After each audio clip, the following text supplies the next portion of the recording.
bersama tokoh masyarakat serta tokoh agama sudah mengingatkan Lia untuk menghentikan kegiatan tersebut. Lia Eden diketahui membuat heboh pada 1997. Informasi pertama datang dari lembaga anti rasuah. Ada 5 orang yang telah dinyatakan sebagai tersangka dalam kasus dugaan korupsi bantuan sosial atau bansos. Masih berikutnya, saudara, kelompok kriminal bersenjata kembali melakukan teror dengan menembaki rombongan Paskibra dan membakar menara BTS di Ilaga, Puncak, Papua Tengah. Majelis Hakim Pengadilan Negeri Surabaya memvonis Rahmat Santoso, guru pramuka yang mencabuli belasan siswanya dengan hukuman kebiri kimia selama 3 tahun. Saudara, kita ke informasi lainnya. Mural mirip Presiden Joko Widodo dengan tulisan yang dianggap melecehkan lambang negara viral di media sosial. Mural itu kini Om Swastiastu. Perkenalkan, nama saya Imade Widiarsa Utama. Saya merupakan siswa kelas 11B. Indonesia merupakan negara yang memiliki banyak sekali perbedaan, baik dalam agama, suku, ras, bahasa, dan masih banyak lagi. Indonesia juga memiliki ideologi untuk menyatukan perbedaan tersebut. Ideologi Indonesia adalah Pancasila. Pancasila tersendiri memiliki nilai-nilai yang berupa nilai ketuhanan, nilai kemanusiaan, nilai persatuan, nilai kerakyatan, serta nilai keadilan. Pertama, nilai ketuhanan. Salah satu oknum yang melanggar nilai pertuhanan yaitu atas nama Lia Eden. Dia menyatakan bersalah atas kegiatan menyebarkan agama yang tidak benar. Lia Eden merupakan pemimpin sekte Tanah Suci Kerajaan Tuhan yang telah dinyatakan sesat kepada anggota sektenya. Lia memperkenalkan diri agama baru yang disebut sebagai Salamullah. Agama ini merupakan penyatian dari semua agama yang ia pelajari. Beberapa ajaran Salamullah diantaranya, sholat diperbolehkan dalam 2 bahasa, halal mengonsumsi babi, mengadakan ritual penyucian diri seperti pengundulan kepala, membakar tubuh, dan lain-lain. Pada tahun 2006, Lia Eden ditangkap dan divonis bersalah melakukan penodaan agama dan dihukum 2 tahun penjara. Ia kembali ditangkap polisi pada 2008.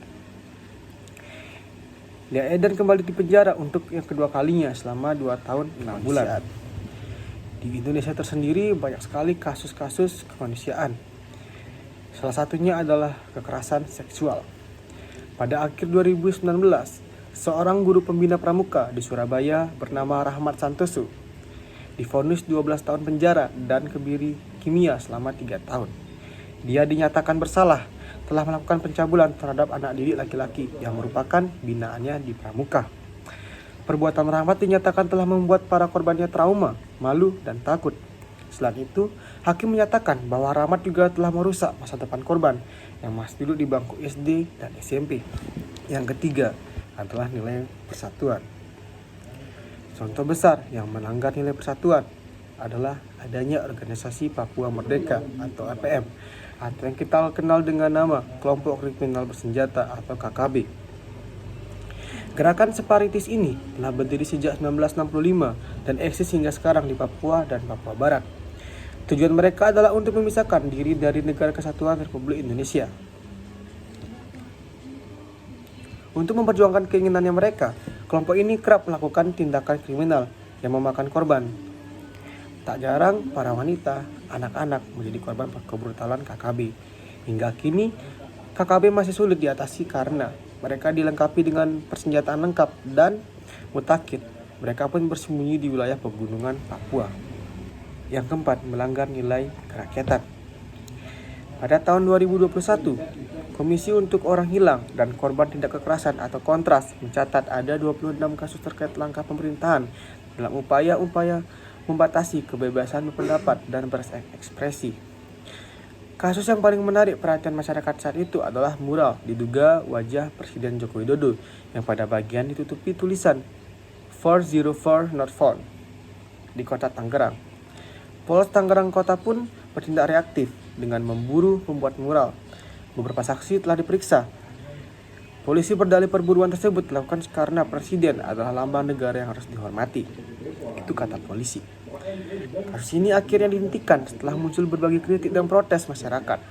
Polisi mengakui tidak ada unsur pidana pada pembuatan mural tersebut. Namun, mural tersebut diduga wajah Presiden. Itu pun dihapus dan ditimpa dengan cat hitam oleh pemerintahan setempat dan TNI atau Polri.